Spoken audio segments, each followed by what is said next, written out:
একদিন ইমাম হুসাইন নবীজিকে জিজ্ঞেস করলেন, নানা বলুন তো, আপনি বড় নাকি আমি বড়? তখন নবীজি বললেন, আমি বড়। ইমাম হুসাইন বললেন, না, আমি বড়। বলুন আপনার বাবার নাম কি? আল্লাহর রাসূল বললেন, আব্দুল্লাহ। ইমাম হুসাইন বললেন, এই তো, আমার বাবার মতো বাবা কি আপনার আছে? সমস্ত কাফেরদের জন্য সিংহ পুরুষ। এদিকে নবীজি আশ্চর্য হয়ে ভাবছেন, বাচ্চা কয় কি?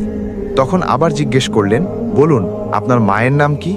তিনি বললেন, আমেনা। হজরত হুসাইন বললেন, আমার মায়ের মতো মা কি আপনার আছে? আমার মা হলো জান্নাতের সমস্ত নারীদের সর্দারিনী আমার মা। এবার জিজ্ঞেস করলেন, নানা বলুন তো, আপনার নানার নাম কি? তিনি বললেন, আব্দুল ওয়াহাব। ইমাম হুসাইন বললেন, এবার মানুষদের জিজ্ঞেস করুন, আপনার নানাকে কয়জনে চিনে? আপনি আমার নানার মতো নানাকে পেয়েছেন? আমার নানা যাকে সৃষ্টি না করলে আল্লাহ কিছুই বানাতেন না।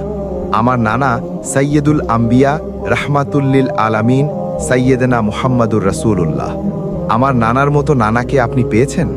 তখন নবীজি মুচকি হেসে ইমাম হুসাইনকে বুকে টেনে বললেন, হুসাইন, আজ আমি তোমার কাছে হেরে গেলাম।